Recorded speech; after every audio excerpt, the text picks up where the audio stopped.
जय हिंद दोस्तों, स्वागत है आपका अपना study platform Saroj selection point पे। तो कैसे हैं आप लोग? आई होप बहुत अच्छे होंगे, बहुत तंदुरुस्त होंगे। तो दोस्तों, जैसा कि आपको पता है, उत्तर प्रदेश पुलिस कांस्टेबल की री एग्ज़ाम की डेट आपके बहुत नज़दीक आ चुकी है। उसी को देखते हुए आज हम हिंदी व्याकरण से, यानी कि हिंदी व्याकरण से वो महत्वपूर्ण टॉपिक लेके आए हैं। हिंदी व्याकरण से आज हम पढ़ेंगे समास, यानी कि समास के वो टॉप 50 क्वेश्चन इस वीडियो में लेके आया हूँ, जो पिछले 15-20 सालों से हर तरह के एग्जाम में रिपीट किए जा रहे हैं। तो संभवतः आपके एग्जाम में भी देखने को मिलेंगे। काफ़ी हेल्पफुल वीडियो होने वाली है और मैं गारंटी देता हूँ, जिस भी बच्चे ने ये वीडियो शुरू से लेकर अंत तक अच्छे से देख ली, तो दम है तो आप समास को दोबारा से भूल के दिखाइएगा या समास में दोबारा से गलती करके दिखाइएगा। दोबारा आपसे गलती नहीं होने वाली। बस इस वीडियो को शुरू से अंत तक एकदम अच्छे से पढ़िएगा, काफ़ी हेल्पफुल और इंपॉर्टेंट साबित होने वाली है। चलिए दोस्तों, जल्दी जल्दी सभी के सभी 50 के 50 समास के महत्वपूर्ण क्वेश्चनों को इस वीडियो में समाप्त करते हैं। उससे पहले अगर चैनल पर नए हैं तो चैनल को सब्सक्राइब करें, लाइक करें और अपने दोस्तों तक भी शेयर करिए। चलिए, क्वेश्चन नंबर 1 क्या कहता है? दो अथवा दो से अधिक शब्दों से मिलकर बने हुए नए सार्थक शब्द को क्या कहते हैं? तो दोस्तों, ये समास की परिभाषा है, ठीक है, याद रखिएगा। दो अथवा दो से अधिक शब्दों से मिलकर बने हुए नए सार्थक शब्द को क्या कहते हैं? तो याद रखेंगे, समास कहते हैं। ऑप्शन बी, समास कहते हैं, ठीक है, याद रखिएगा। हो सकता है समास की परिभाषा भी आपसे पूछ ले, इसलिए मैंने ये क्वेश्चन वीडियो में डाला हुआ है, ताकि आपको समास की परिभाषा भी अच्छे से पता होनी चाहिए। दो अथवा दो से अधिक शब्दों से मिलकर बने हुए नए सार्थक शब्द को समास कहते हैं, ठीक है, याद रखिएगा। चलिए आगे बढ़ते हैं। अगला क्वेश्चन क्या कहता है? समास का शाब्दिक अर्थ होता है। तो समास का शाब्दिक अर्थ क्या होता है? तो इसका जो राइट आंसर होगा वो क्या होगा? तो याद रखिएगा, इसका राइट आंसर होगा ऑप्शन ए, संक्षेप। आपका बिल्कुल राइट आंसर है, याद रखेंगे। समास का शाब्दिक अर्थ होता है संक्षेप। ऑप्शन ए आपका बिल्कुल राइट आंसर है। चलिए आगे चलते हैं। अगला क्वेश्चन क्या कहता है? निम्न में कौन सा पद अवयवी भाव समास है? निम्न में से कौन सा पद अवयवी भाव समास है? तो याद रखेंगे, अवयवी भाव समास आखिर होता क्या है, इसकी परिभाषा जानिए। तो इसका प्रथम पद जो होता है वो क्या होता है? अवयव होता है, और दूसरा पद जो होता है वो होती है संज्ञा, ठीक है, याद रखेंगे। तो यहाँ देख सकते हैं आप, इसका प्रथम पद क्या होगा, यानी कि आपका आंसर पहले जानेंगे। ऑप्शन सी, प्रतिदिन, ठीक है। प्रतिदिन क्या है? ये अवयवी भाव समास है। प्रति क्या है? ये अवयव है, ठीक है, याद रखेंगे। और दिन क्या है? ये संज्ञा है, ठीक है, याद रखेंगे।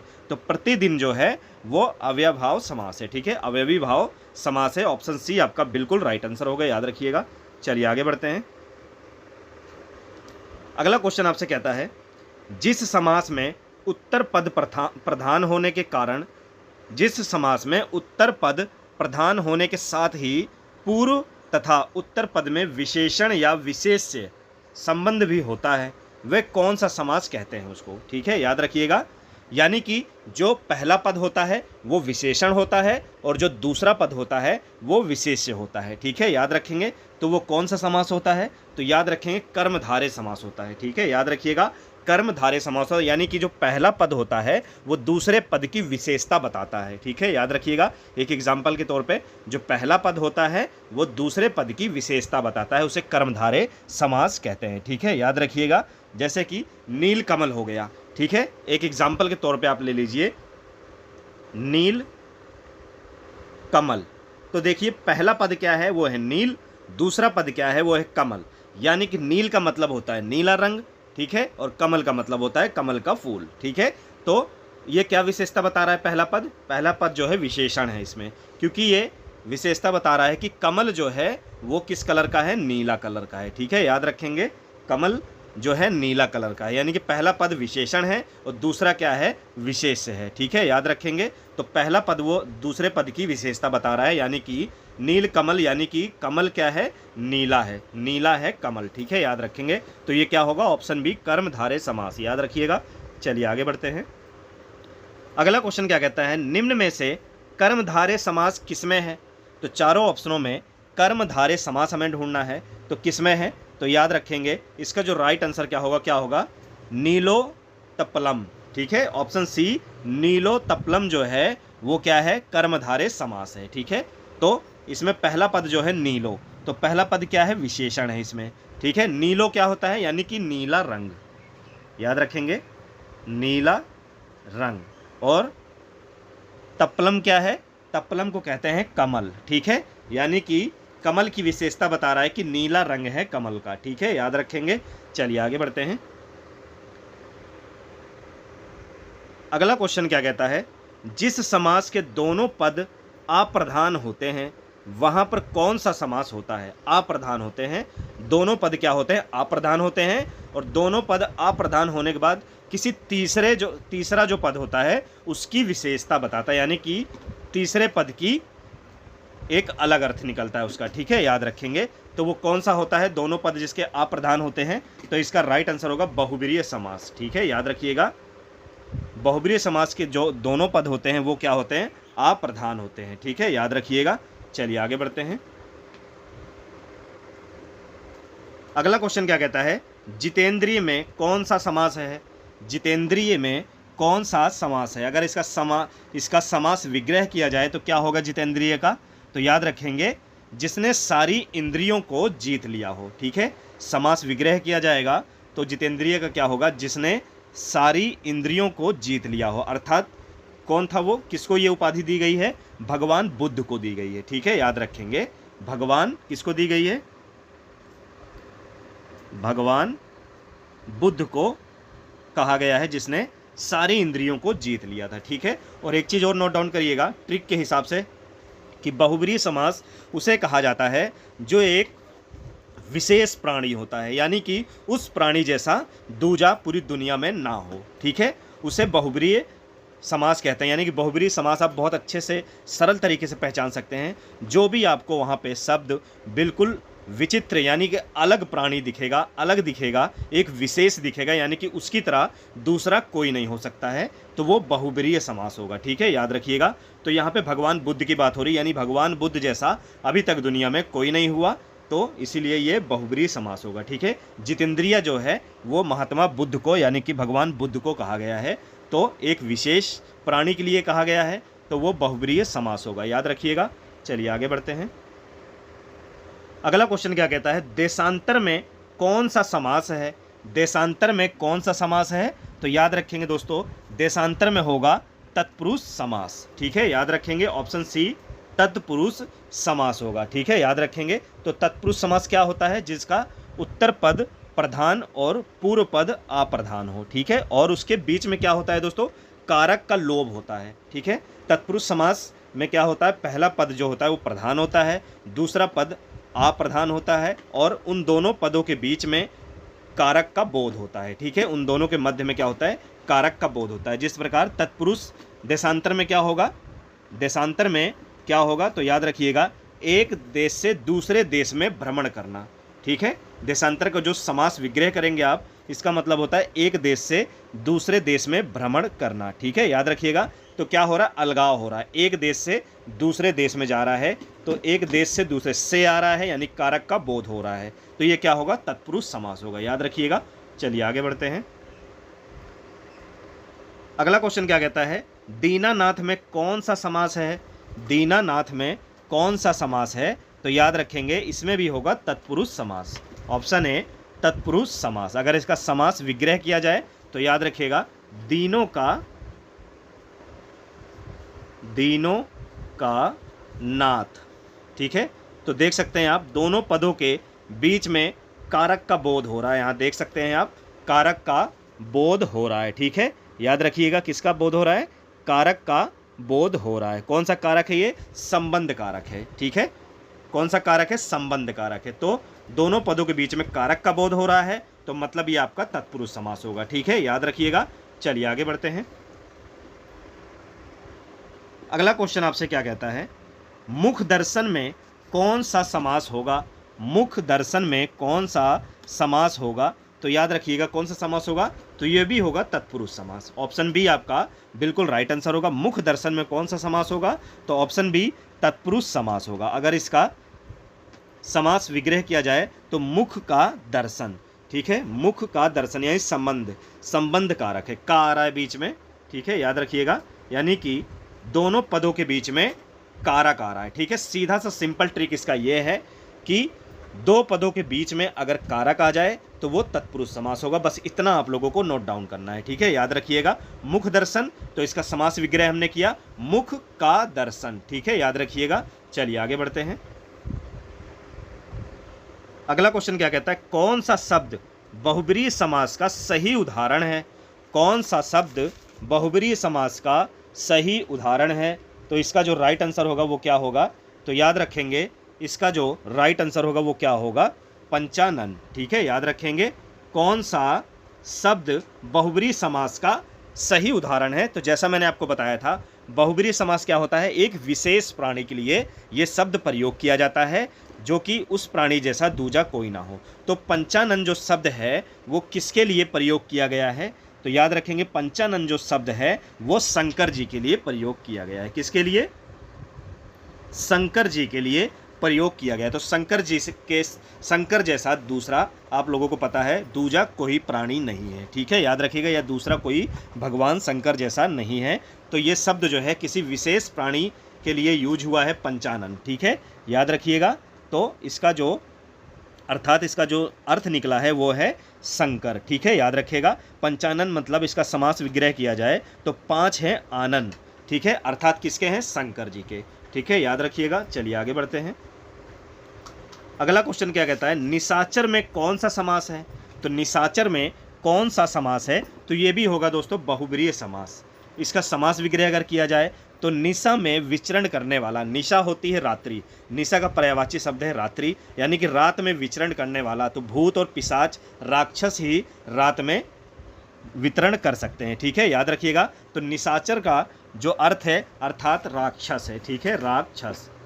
तो आपको पता है राक्षस जैसा दूजा कोई नहीं हो सकता। ठीक है, याद रखिएगा, राक्षस राक्षसी हो सकते हैं। ठीक है, याद रखेंगे। तो ये बहुब्रीहि समास है, याद रखेंगे। चलिए आगे बढ़ते हैं। अगला क्वेश्चन क्या कहता है, चौराहा में कौन सा समास है? चलिए जान लेते हैं चौराहा में कौन सा समास है। तो याद रखेंगे इसका राइट आंसर क्या होगा? तो ऑप्शन डी द्विगु समास होगा। ठीक है, याद रखिएगा। जिस शब्द में संख्यावाचक विशेषण आ जाए, संख्यावाचक विशेषण आ जाए, उसे क्या कहते हैं? यानी कि द्विगु समास कहा जाता है। ठीक है, याद रखिएगा। यानी कि जिस भी शब्द में संख्यावाचक विशेषण आ जाए, संख्या आ जाए, वो होगा आपका द्विगु समास। ठीक है, तो द्विगु समास पकड़ने की ट्रिक यही है कि जहां भी गिनती या संख्या आ जाए तो आंख बंद करके द्विगु समास लगा के आप आ जाएंगे।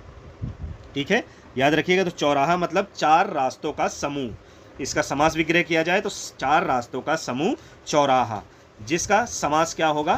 द्विगु समास है ये। ठीक है, याद रखिएगा। तो ऑप्शन डी आपका 100% राइट आंसर होगा, याद रखेंगे।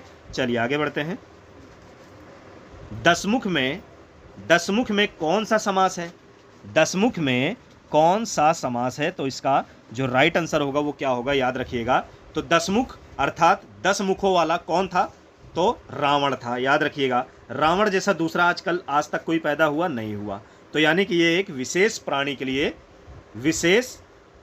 के लिए ये शब्द यूज किया गया है। तो जैसा मैंने आपको बार बार बता रहा हूँ, किसी विशेष प्राणी के लिए यूज किया जा रहा है जिसकी तरह दूजा कोई ना हो। तो क्या होगा दोस्तों? बहुब्रीहि समास। बिल्कुल आंख बंद करके आप लगा देंगे, बहुब्रीहि समास होता है। ठीक है, तो 10 मुख यानी कि रावण को कहा गया है 10 मुखों वाला, तो 10 मुख रावण के ही थे।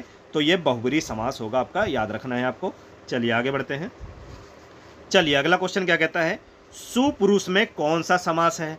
सुपुरुष में कौन सा समास है? तो याद रखेंगे दोस्तों, इसका राइट आंसर क्या होगा? तो याद रखिएगा, कर्मधारय समास होगा। ठीक है, किस प्रकार होगा, किस लिए होगा कर्मधारय समास? जैसा कि मैंने आपको बताया था कि जो पहला पद होगा वो दूसरे पद की विशेषता बताएगा, यानी कि विशेषण होगा। जो पहला पद होगा दूसरे पद की विशेषता बताएगा। तो इसमें सुपुरुष मतलब क्या हो गया? सु क्या है दोस्तों? सु मतलब होता है अच्छा। ठीक है, सु मतलब होता है अच्छा, मतलब ये क्या हो गया? विशेषण। और पुरुष मतलब कि पुरुष होता है, तो पुरुष क्या हो गया? ये विशेष से हो गया। यानी कि सु मतलब अच्छा, विशेषण है, तो ये विशेषता बता रहा है पुरुष की कि पुरुष क्या है? अच्छा है। ठीक है, याद रखिएगा। तो कर्मधारय समास हुआ, याद रखेंगे सभी लोग। चलिए आगे बढ़ते हैं।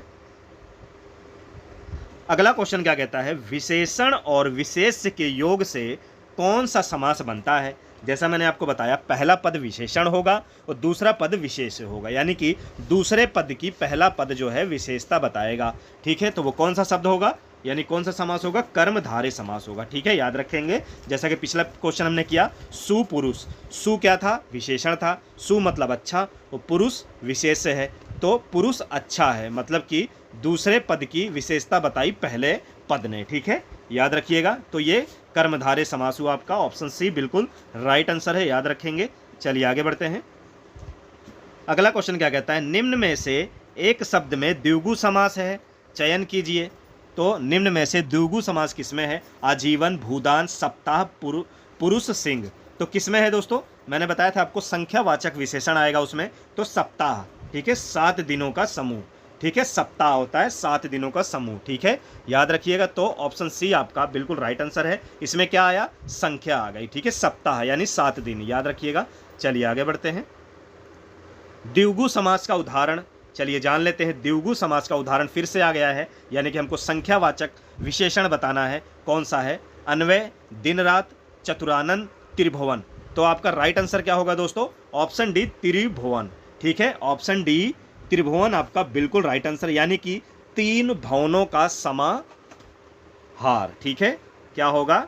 इसका समास विग्रह किया जाए, 3 भवनों का समाहार, ठीक है, 3 भवनों का समाहार। तो ये इसका समास विग्रह हुआ। तो इसमें भी क्या आ गई? संख्या आ गई, 3 भवन आ गए, है ना, तो संख्या आ गई, तो मतलब आपका क्या हो गया? द्विगु समास, ठीक है, याद रखिएगा।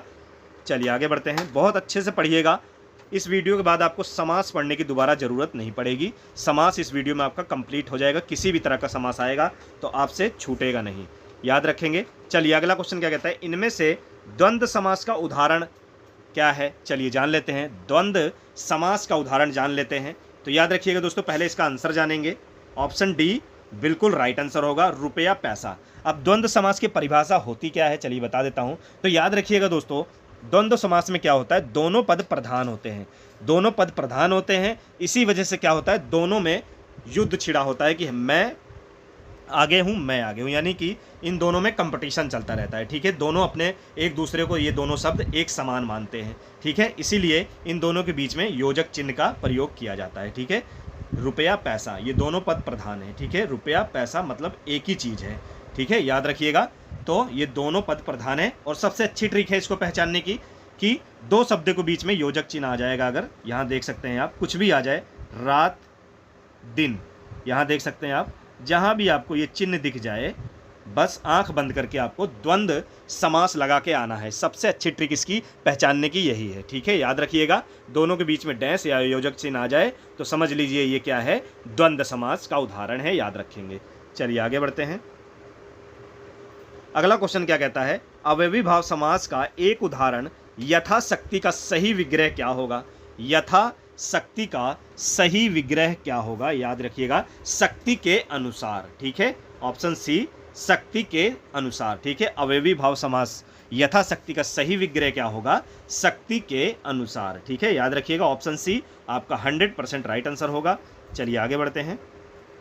अगला क्वेश्चन क्या कहता है, पाप पुण्य में कौन सा समास है? पाप पुण्य में कौन सा समास है? तो मैंने आपको क्या बताया था, दोनों के बीचों में अगर डैश का निशान आपको दिख रहा है सिंपल भाषा में, तो द्वंद्व समास आंख बंद करके लगा देंगे। किसी तरह का भी शब्द आ जाए, इन दोनों के बीच में अगर आपको डैश जैसा शब्द दिख रहा है तो बस आंख बंद करके आपको द्वंद्व समास लगा के आ जाना है, ठीक है, याद रखिएगा। चलिए आगे बढ़ते हैं। अगला क्वेश्चन क्या कहता है, लंबोदर में कौन सा समास है? लंबोदर में कौन सा समास है? पहले तो जानिएगा ये कौन सा समास है। ऑप्शन डी बहुब्रीहि समास होगा। किस वजह से होगा? ये एक विशेष प्राणी के लिए ये शब्द प्रयोग किया गया है, ठीक है। लंबोदर अर्थात किसको कहा गया है? लंबोदर अर्थात किसको कहा गया है? गणेश जी को, ठीक है। तो गणेश जी जैसा दूजा इस दुनिया में कोई नहीं है, ठीक है, याद रखिएगा। तो गणेश जी को लंबोदर कहा गया है, ठीक है, लंबा है उदर जिसका, ठीक है, याद रखिएगा। तो क्या हो गया? बहुब्रीहि समास। बस इसकी ट्रिक यही है पहचानने की, कोई भी विशेष प्राणी हो जिसके सिवा दूजा कोई ना हो, ठीक है। ज़्यादातर वो देवी देवताओं के बीच ही ये शब्द यूज किए जाते हैं, तो याद रखिएगा। तो ये बहुब्रीहि समास होगा, बस इतना आपको याद रखना है। चलिए आगे बढ़ते हैं। अगला क्वेश्चन क्या कहता है, देश प्रेम में कौन सा समास है? देश प्रेम में कौन सा समास है? तो याद रखेंगे ये होगा तत्पुरुष समास, ठीक है, ऑप्शन बी तत्पुरुष समास होगा। देश प्रेम, तो देश के लिए प्रेम, ठीक है, क्या हो गया? के लिए, क्या क्या शब्द आ रहा है? कौन सा कारक आ रहा है? के लिए, ठीक है, के लिए जो है कौन सा कारक है? वो है संप्रदान कारक, ठीक है, याद रखिएगा। के लिए कौन सा कारक है? संप्रदान। तो मैंने आपको बताया था कि 2 पदों के बीच में अगर कारक जैसा बोध हो रहा है कारक का बोध हो रहा है तो आंख बंद करके वो तत्पुरुष समास होगा। और तत्पुरुष में भी कौन सा समास है, तो संप्रदान तत्पुरुष समास। ठीक है, याद रखिएगा, संप्रदान तत्पुरुष समास, इसमें के लिए आ गया। ठीक है, याद रखेंगे। तो कारक आ गया दो पदों के बीच में, यानी कि तत्पुरुष समास है। ठीक है, याद रखेंगे। चलिए आगे बढ़ते हैं। अगला क्वेश्चन क्या कहता है, गौशाला में कौन सा समास है। गौशाला में कौन सा समास है। चलिए पहले इसका समास विग्रह करते हैं। गौ के लिए शाला। ठीक है, गौ के लिए शाला। तो आप देख सकते हैं यहाँ पर दो पदों के बीच में क्या आ गया, कारक का बोध हो गया। ठीक है, दो पदों के मध्य कारक का बोध हुआ, मतलब क्या हो गया, ये तत्पुरुष समास। ठीक है, बार बार मैं समझा रहा हूं, दो पदों के बीच में अगर कारक का बोध हो रहा है तो तत्पुरुष समास होगा। गौशाला यानी गाय के लिए शाला। ठीक है, याद रखेंगे, के लिए आ गया यानी कि संप्रदान कारक हो गया ये। ठीक, याद रखेंगे। तो तत्पुरुष आपका बिल्कुल राइट आंसर है, याद रखेंगे। चलिए अगला क्वेश्चन, नवग्रह। यहाँ आप देख सकते हैं सीधा सीधा आपको पता चल रहा है, नवग्रह यानी कि संख्यावाचक विशेषण का बोध हो रहा है। नवग्रह, नवग्रह मतलब 9 ग्रह, गिनती बता रहा है कितने ग्रह हैं, 9 ग्रह हैं। तो मतलब क्या हो गया, द्विगु समास हो गया आपका। ठीक है, याद रखिएगा, आंख बंद करके लगाना है आपको। जहां भी संख्यावाचक विशेषण का बोध हो वहां सीधा आपको द्विगु समास लगाना है, याद रखेंगे। चलिए आगे बढ़ते हैं। विद्यार्थी में कौन सा समास है। विद्यार्थी में कौन सा समास है, तो याद रखिएगा क्या है, तत्पुरुष समास है। कौन सा समास है, तत्पुरुष समास है। कैसे, विद्यार्थी में क्या हो रहा है, दो पदों के बीच में कारक का बोध हो रहा है। कैसे, इसका समास विग्रह करेंगे तब पता चलेगा। विद्या में रथी। ठीक है, विद्यार्थी का समास विग्रह क्या हो गया, विद्या में रथी। ठीक है, तो मैं आ गया ना बीच में, दो पदों के बीच में मैं आया, तो मैं कौन सा कारक है, याद रखिएगा, मैं कौन सा कारक है, यह है अधिकरण कारक। ठीक है, याद रखिएगा। तो विद्यार्थी में कौन सा समास है, तत्पुरुष समास है। ठीक है, याद रखेंगे। चलिए आगे बढ़ते हैं। अगला क्वेश्चन क्या कहता है, कन्यादान में कौन सा समास है। कन्यादान में कौन सा समास है, पहले इसका समास विग्रह कर लेते हैं, फिर आपको बहुत आसानी से पता चला जाएगा। कन्या का दान। ठीक है, कन्या का दान, कन्यादान का हमने समास विग्रह किया, निकला कन्या का दान। कन्या दान यानी कि दो पदों के बीच में का कारक आ गया। ठीक है, क्या आ गया, का कारक आ गया। का कारक यानी कि संबंध कारक है ये। ठीक है, याद रखेंगे। तो दो पदों के बीच में कारक आ गया, तो आपका ये कौन सा समास हो गया, तत्पुरुष समास हो गया। ठीक है, बार बार बता रहा हूं मैं, अच्छे से आप लोगों को अब तक रट जाना चाहिए। दो पदों के बीच में कारक का बोध हो तो तत्पुरुष समास आंख बंद करके आप लोग लगा देंगे, याद रखिएगा। चलिए आगे बढ़ते हैं। अगला क्वेश्चन क्या कहता है, साग पात में कौन सा समास है। आप देख सकते हैं साग और पात में बीच में क्या आ गया, डैश आ गया।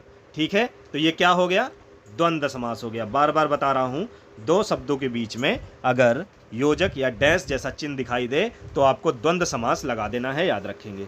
चलिए आगे बढ़ते हैं।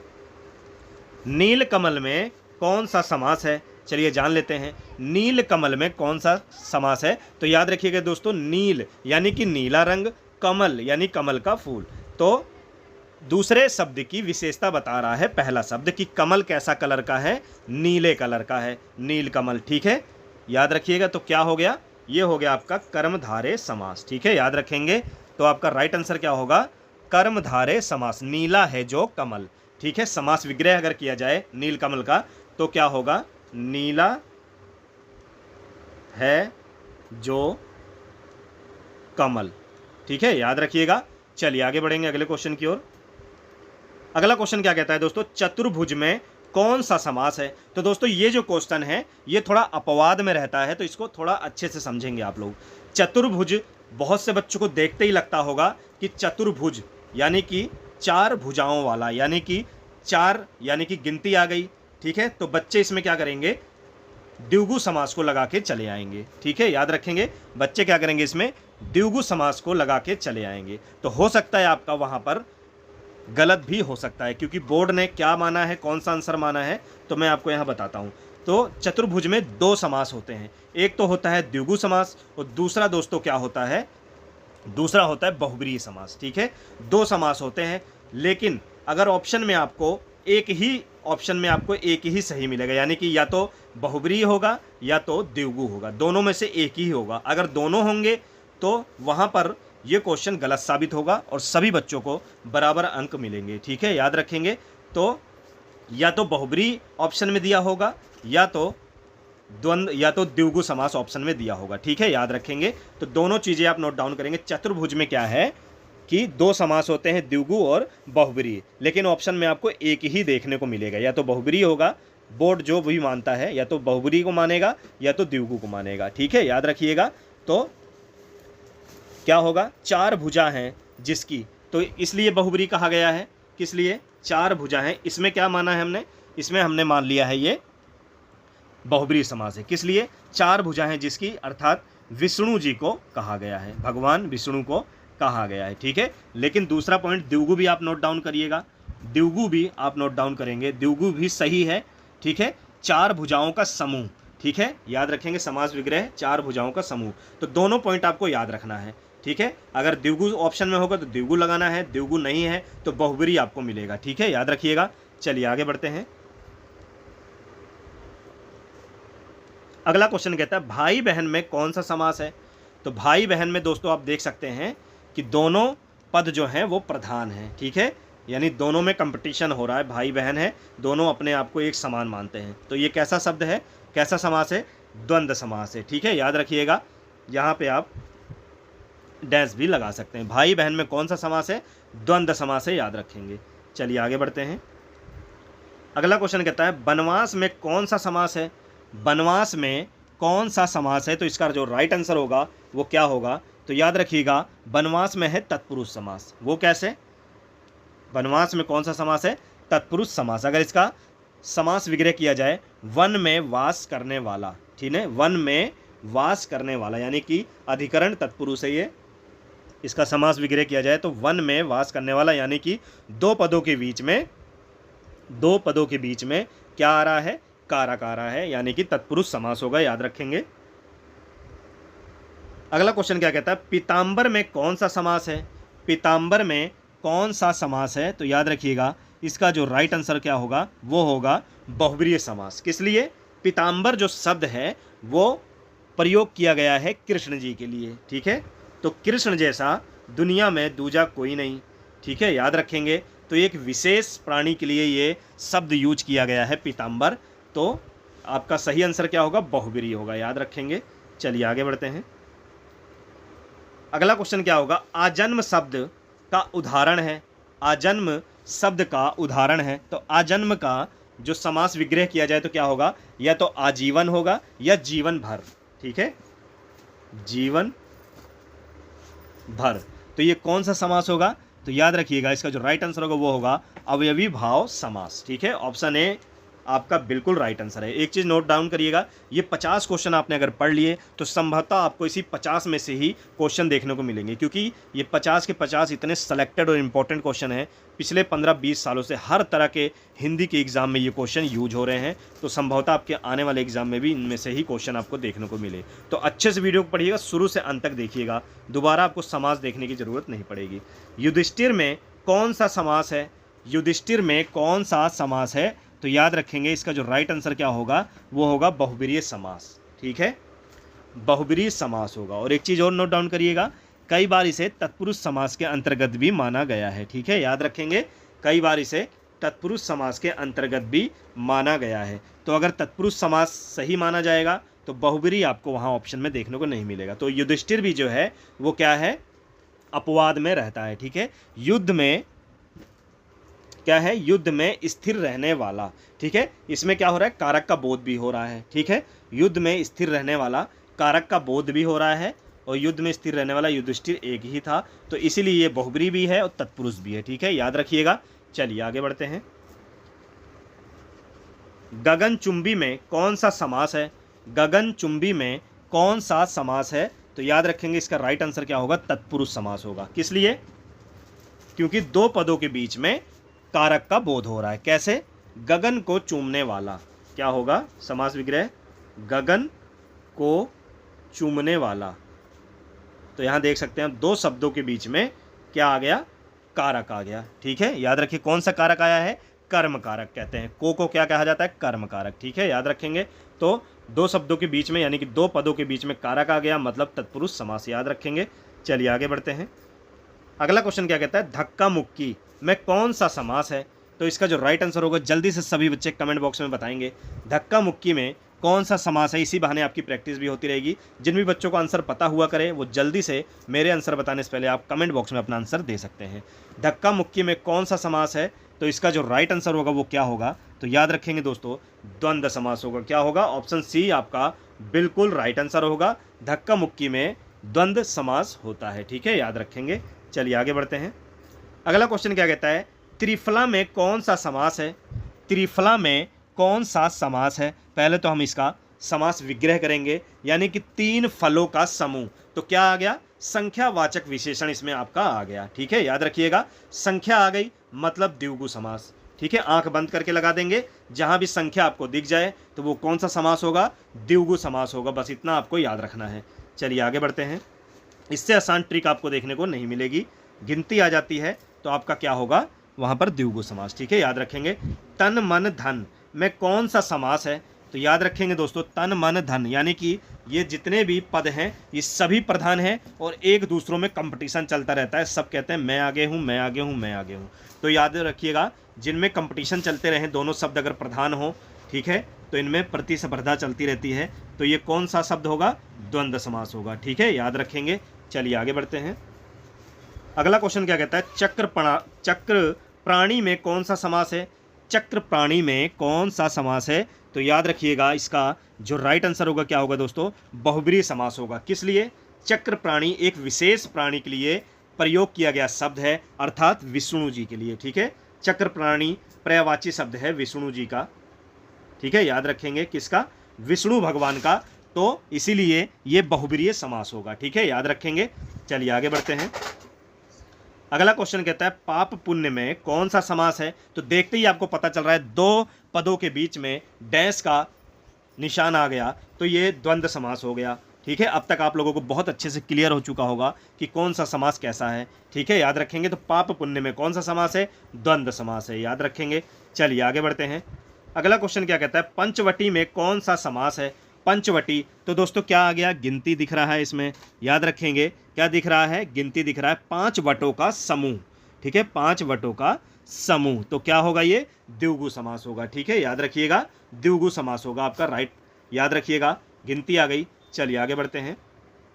अगला क्वेश्चन कहता है, मृगनयनी में कौन सा समास है? मृगनयनी, यहाँ पे आप देख सकते हैं, पहला जो पद है वो विशेषण लग रहा है देखने में। ठीक है, मृगनयनी। और दूसरा पद क्या है? वो क्या है? नयनी, यानी कि नयन, आपके आंख। तो वो क्या हो गया? विशेष हो गया। यानी कि पहला पद दूसरे पद की विशेषता बता रहा है। तो कौन सा शब्द हो गया? तो कर्मधारय समास हो गया। कौन सा समास हो गया? कर्मधारय समास। मृगनयनी, अर्थात क्या होगा? इसका समास विग्रह किया जाए, इसका समास विग्रह, मृग के समान नयन। ठीक है, क्या होगा? मृग के समान नयन, बिल्कुल राइट आंसर होगा, याद रखिएगा। चलिए आगे बढ़ते हैं।